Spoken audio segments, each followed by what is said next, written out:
What's going on, everybody? Welcome back to ICNVDriversedition. And today, this conversation isn't one that was brought up by anybody in the community, but it's one that needs to be had.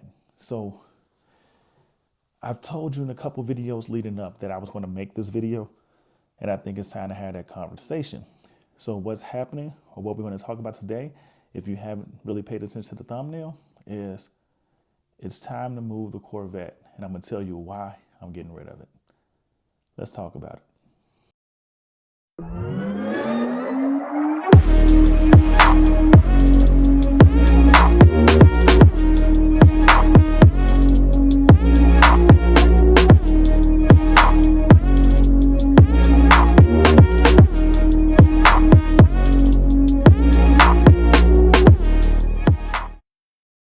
Okay, so the real question is, why am I looking to move Zeus?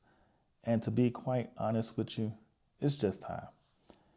Many of you don't really know or haven't followed me long enough to know that I truly don't like to keep anything longer than 3 years, 4 years max. And I've been in Zeus, honestly, for almost 5 years now. And the car is amazing. The performance and everything it offers is amazing, especially for the money you're paying for it. But to me, it's just getting old. And I say it's getting old, not in a disrespectful way, but in the main factor that my interest and my desire to constantly get behind the wheels of him is slowly fading away.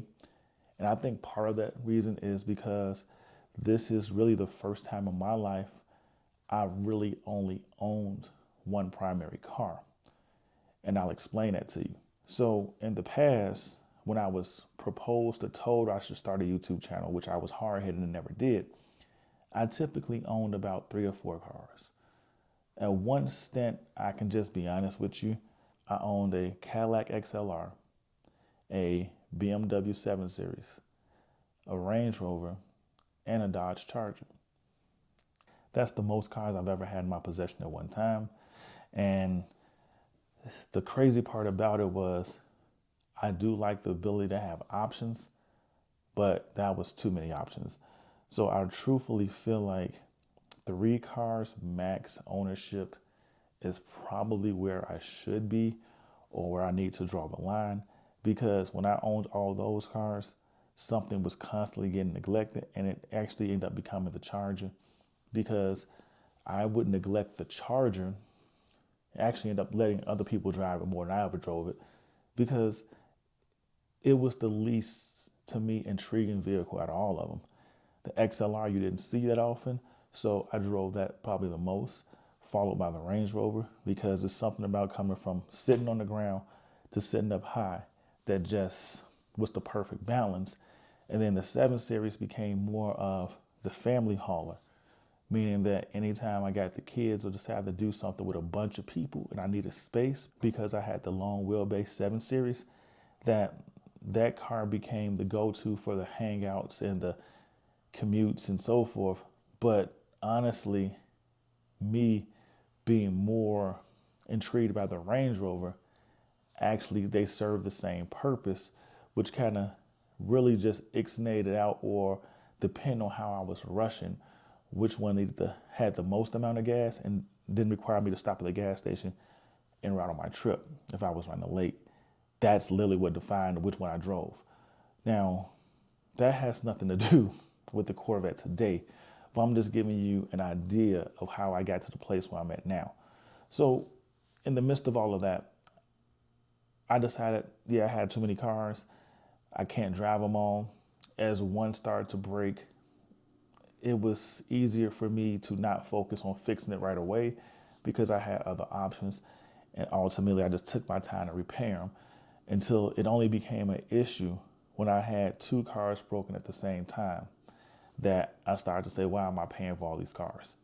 Because even though I may have 2 cars down, I never really took loaner cars because I always had more cars. So even when it came to my insurance, I would decline that option. It's not like it was saving me tons of money, but it would save me somewhere between $6 and $10 on the bill a month. But my point is, because I've always had cars, And then what started to play a factor was like when the 7 Series went down and it was waiting on the part and the part was on back order. And then shortly thereafter, the Range Rover went down. And now I'm sitting there in the midst of the wintertime driving a Cadillac XLR. Honestly, I probably put the most miles on the XLR during the wintertime. But with all that being said, I ultimately decided I had to shrink my fleet. So I knew 2 cars to get one.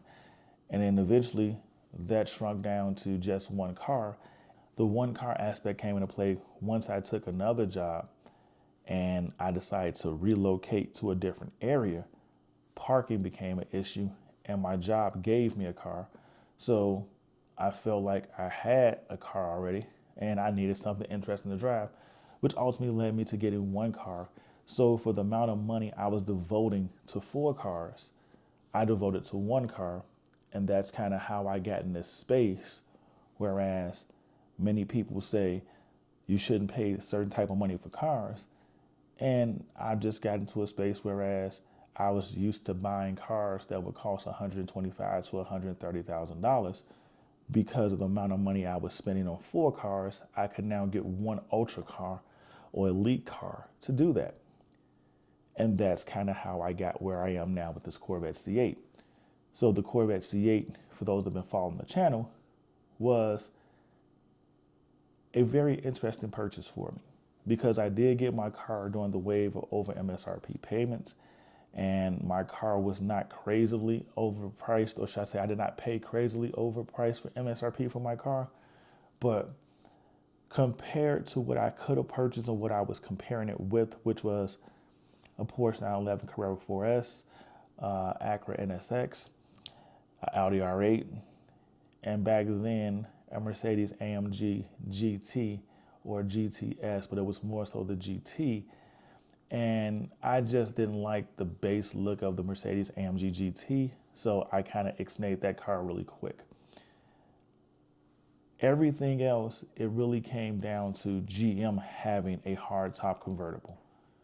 I truly believe if Acura would have came out with a convertible version of the Acura NSX, regardless of how everything else played out, that probably would have been the car I owned.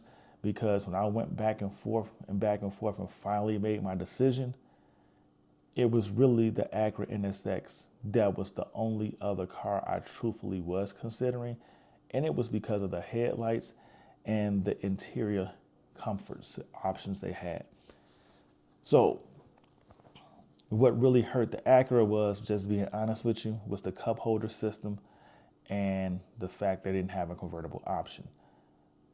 It took one of my friends to say it's a supercar and supercars really don't have cup holders. I'm like, well, I need a cup holder because I get breakfast and I like to drink Cokes every day. And so the cup holder thing became a real determining factor for me. But moving on past that. So now I own the Corvette C8 and I've shared a lot of my ownership with you through videos. Some of them good, some of them bad. And I'm talking about the videos, not the car experience. And I learned along the way because the YouTube channel was started before I got the Corvette. But many people don't know that because once I got the Corvette, I did a lot of Corvette content and I faded out of the whole car community content that I was putting up at first, which many of my day one viewers or initial viewers used to always reach out and say, are we just going to keep talking about this Corvette? And that's the reason why you see me sprinkle in other content, because it isn't just about the vet ownership to me. And that's one of the reasons why I have to unload it now. I'm unloading the car because I think it's time for me to experience something new.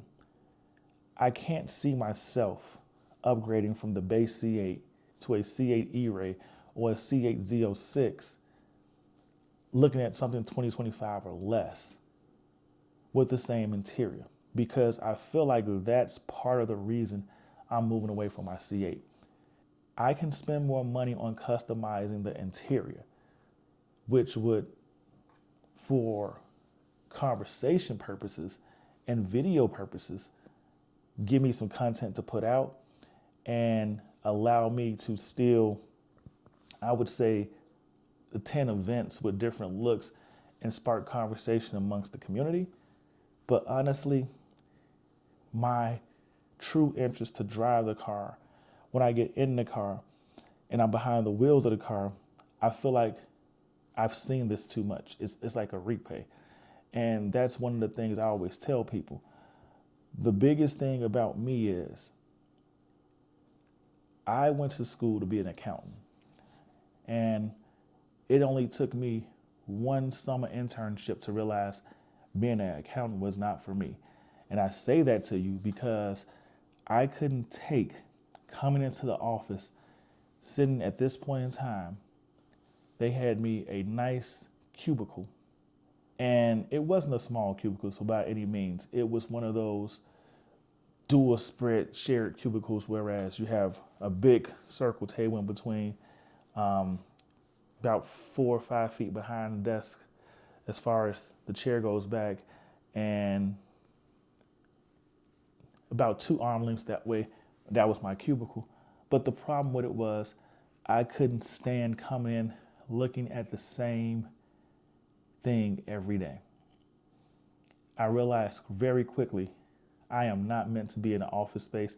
I am not meant to look at the same exact thing every day. So getting past that, I realized I needed a job that gave me a different change of scenery every day, that gave me different challenges, because my mind just didn't work that way, and I would go crazy looking at the same thing every day and facing the same challenges and obstacles. So ultimately, that carried over to my ownership.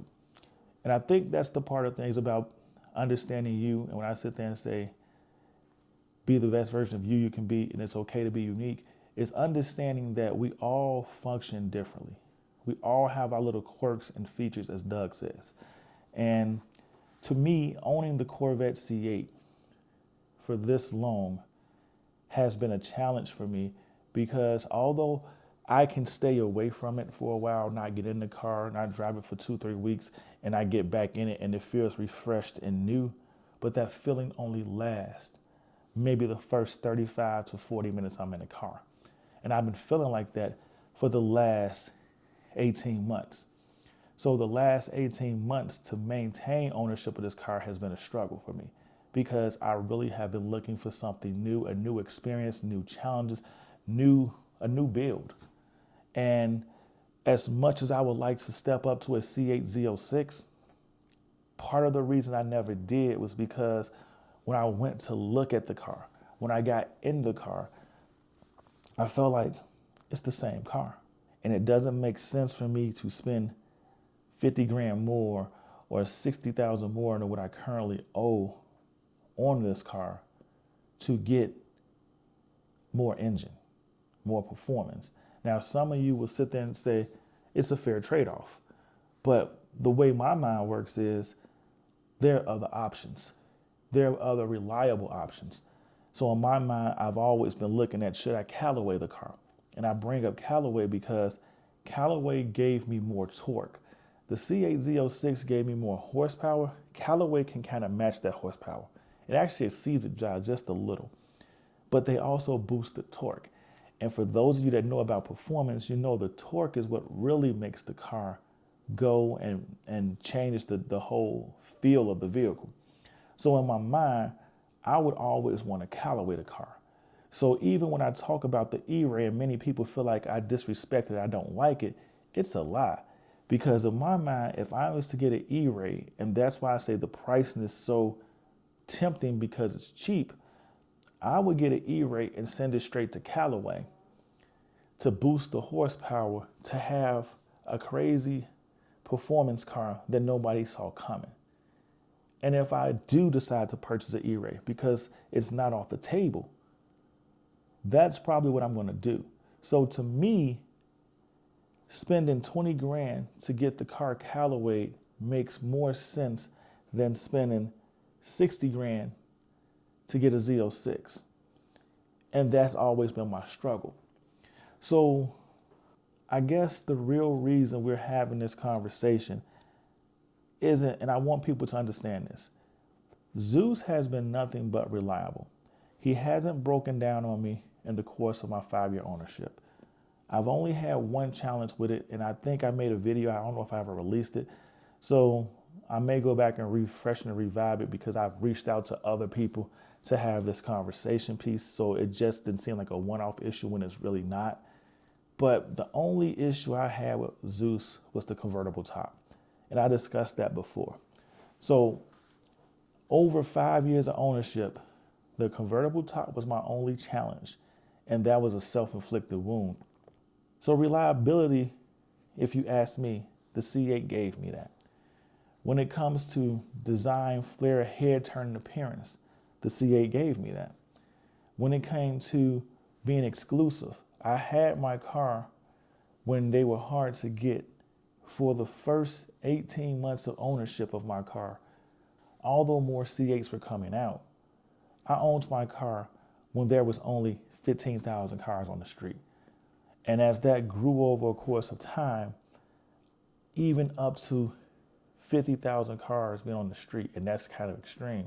But with 50,000 cars being on the street, I still had one of the only C8s probably within a 50-mile radius of my home. So I still had that unique presence. Most people talked about a Corvette C8 not knowing it was mine when I was in other cars. Oh man, I seen this car go past this C8. It's crazy color. It's like a brown and it flips to a gold. And yeah, man, it cruised this area. And I was the owner. I just listened to the conversations. And sometimes I wonder today why I just never tell people that's my car. But I guess there's always been this thing about bragging that I never try to do. I just try to enjoy the ownership and share my experience, but I don't ever want it to feel like I'm bragging about something because that's not my personality. That's not my character. That's not who I am. So with all that being said, Zeus has never let me down. He's never been a problem car. I haven't had to drop him off at the dealership other than normal routine maintenance. That's the only cost I ever had to pay. To many, it's going to sound crazy because everything I'm looking to replace Zeus with, many people fear to own. They fear the cost of ownership. And at this point in time, they fear breakdowns. But that's another conversation. But at the end of the day, I want you to understand that the Corvette platform, the C8 platform, is a remarkable build. It's a remarkable car. If you're looking to get your hands on one, if you're looking to become the owner of one, I can only tell you, go out and buy one because my personal experience has never been bad. I've shared a lot of experiences with people in the community. We've had conversations. You've shared your stories. Yes, there are a few horror stories out there. I have met over the course of 5 years being in the Corvette community, and I'm not going to stop showing up just so you guys know. But I have met over the course of 5 years being in the Corvette community. I've met about 4 people personally, maybe 5, that actually had a transmission issue. And although they were disappointed, because that's the best way to explain it, although they were disappointed, the way GM handled the situation, none of them actually had anything bad to say. Meaning like GM either replaced the car, they fixed the car and gave them a crazy warranty covered by GM on the new transmission. But it was never, this is your problem. The only issue many of them had, and that was during the crazy run between 2021 and 2023, is it may have took them 3 months to get a transmission installed and replaced in their car. Some of that was GM not having enough trained people in the field to replace the new transmission in this car. And the other just came to literally there was no supply and demand. Or should I say supply, less demand. There was no supply of backup transmissions in the inventory. And they were focusing primarily on new builds, which also brings around, they gave a lot of customers the option to reorder their car within a $5,000 range and not pay anything different. And everything was kind of handled in-house. Now, that was a tricky part, but I saw a lot of people, or like I said, I met a lot of people that chose to rebuild their car with a $5,000 increased cap, or to go to a dealership and buy a car or take a car out of an inventory stock within $5,000 of their MSRP. And a lot of people chose those options. I'm not sure that's still an option on the table or a viable option that GM is offering today. But I'm just telling you, GM did make it right for anybody whose car who broke down within the first year of ownership. After that, they just gave you good warranties and replaced the parts, just being full transparent. So if you ask me, the car stood up the test of time and GM actually stood behind the car. And that's the only thing I could ever ask for with any car I own. And like I said, I never had an issue. It never had a breakdown. I've done a lot of stuff to my car. Ultimately, at this point, the car has about 35,000 miles on it. It's probably going to eclipse 36 by the time I unload it. Honestly, this video may actually come out after the car is gone, because that's how can I say, that's how focused and determined I am to unload this car at this point, because I don't want to take it through the winter and wait till the spring to unload it. Yes, the car will be worth more money coming out of the winter season, but at the same time, I'm going to pay unnecessary interest to get to those 5 months and probably truthfully only pick up 85%, possibly 90% of the equity I'm going to put into it over the course of that 9 months. But like I tell everybody, at this point with the C8, I feel like the market is balancing out and you're on the decline, or should I say the slow decline of the value of the car going down. But at the end of the day, man, Zeus has been reliable for me. And I made this video because I want to make sure that people understand I'm not stepping away from Zeus because he was a problem. I'm not stepping away from Zeus because I fear ownership. Just being fully transparent. I purchased Zeus, and when I got Zeus, because part of my over MSRP payment with Zeus was I was also given an extended warranty with a $0 deductible that covers everything the factory warranty is supposed to cover, but it went out to 8 years. So you understand, my warranty coverage with Zeus ends in December of 2028. So there is no reason for me to run from the car, especially when I have to pay nothing out of pocket to get them fixed. That to me was a beautiful option that came from my over MSRP payment. So again, I'm not running away from Zeus because of the fear of ownership. Honestly, just being fully transparent, part of the reason I struggled to or committed to send Zeus in to get Callaway was because of that extended warranty. I just didn't want to do anything to sacrifice or compromise the coverage. But at the end of the day, we're moving on. I'm going to bring something else new to the channel. Doesn't mean I'm going to stop covering the Corvette content, because honestly, the purpose of me getting rid of Zeus is to get a break from the ownership, possibly to miss the Corvette some, which will make it easier for me to come back to the Corvette platform and definitely upgrade the car. Right now, as I'm looking at the market trends, I really believe that an E-Ray is going to be one of the cheapest options to get by the time I come back to the C8 platform. The Z06, as much as I like it, in my mind, just being fully transparent with you, my desire is to get a 2023 Z06. I actually would like to get an anniversary edition Z06. But the reason why I target the 2023 version of the C8 Z06, many of you don't keep up with the Corvette. You're not that in depth with the Corvette platform. It's the fastest version of the C8 Z06. The Z06 actually got a tad slower and a little bit heavier come 2024 because they added more upgraded technology to the car, meaning like lane keep assist and things of that nature. You know what I'm saying? So now you have that as part of your ownership with your cars going forward, and the advance of technology, the extra screens and so forth is added weight. And it's not really, how can I say it? It's not a huge performance loss, but you are picking up 0.1 and 0.2 extra seconds of time compared to the first version of the C8 Z06. That's the other factor with it for me, is because, like I said before, it's the same interior.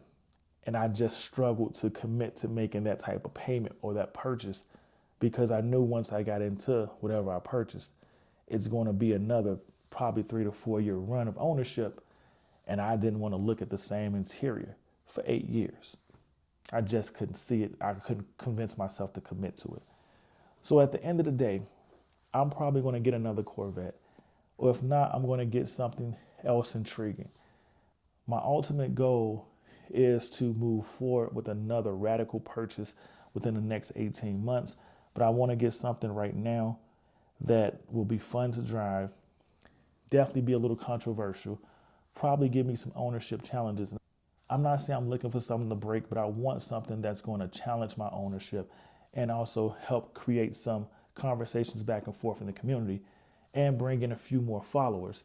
Because let's be honest, many people join this channel to watch, or so I say, to experience my Corvette experience. But honestly, the videos that get the most views and get the most traction are the videos of my S550 Benz. That ownership, those videos, and I haven't made an S550 video in probably 3 years. Yeah, possibly 3 years. I would say 2 at the least. And those videos still get more traction and more views than any of my Corvette content. So there are other people out there looking to get experiences and get information. And what I'm starting to realize too from the community, and I can say I'm going to do what I set out to do when I initially started this channel, is I'm going to share more of my ownership experience. And what I mean by that is I'm going to go out and do some reviews, because what's funny is I answer a lot of questions on the side, but I haven't made videos. So I think it's time to talk or share with you like how I look at the market space. And I'm going to end this real quick, but I will sit there and say this to you. You can comment below and let me know if you're really intrigued or would like to know more information on this. But I often get asked a lot of times, going away from the Michelin Pilot 4 or the 4S Sport tires, I get asked about, should I put Continentals on my car? What do you think of Toyo? What do you think of Pirelli? Well, I've had Pirellis on the C8. I've had other versions of tires on the C8. And when I look at ownership of my car, I actually go out and look at videos and reviews on tires before I buy tires. So why would I not share my experience of putting those tires on the Corvette C8, what made me to go out and buy them and so forth? Because there's people out there looking for this information, because I look for it. Everybody's not trying to spend the type of money to keep Michelin Pilot 4S's on their tire. So this epiphany is also what's pushing this. So I'm going to share those experiences with you. Those videos will be coming. And if you're looking forward to that content, let me know and I'll get it out quicker. But like I said, this is the stuff I have to get back to. I have to get back to what's genuinely me and what's unique about me. And I am more of a luxury car owner that likes a car that can perform versus a performance car owner who likes luxury features. Many of you will get that. So everything I'm looking at has more of a luxury appeal and stance compared to the Corvette C8. And for those reasons too, I feel like I have to step away from the Corvette platform, because as nice as my car is, and I went for the 3LT version because I wanted more luxury, I would say, feel and appeal, it still doesn't match up fully to what I'm used to being in. And that's another factor that's kind of making me sway away from the Corvette community, because I've actually experienced some different luxury features and some cars that still perform. So at the end of the day, I'm just looking for a little bit more. And the more isn't truly performance based, it's luxury feeling based. It's more of a luxury appeal driven base. I hope that makes sense. But I think this conversation has went on long enough. Let me know what you think in the comments below. If you have any questions on why I'm moving Zeus, any questions about what's going on with the process, hit me up in the comments below. Let me know if you understand or you share my feelings or appeal what's going on and why I'm moving forward. I would love to hear from you. ICNV Driversedition. Go ahead, hit that like button, subscribe to the channel, join the ICNV Driversedition community. We are an interactive community, which means if you hit me up on any one of my social media platforms or in the comments below, I'll do my best to respond. And if the topic you bring up is interesting enough, just like this one, I'll even make a video on it. But don't forget, we were all made in his image and given dominion over the world, which means we weren't just meant to be. So chase your dreams, build your visions, never ever give up, and embrace your own identity. It is okay to be unique. He's not done with you, and he's definitely not done with me. We were all given unique gifts to become the best version of us that we can possibly be. So step into your calling and become the blessing to the world that you were meant to be. Just remember to stay humble, stay focused, and stay blessed. And I'll see you in these streets. Peace.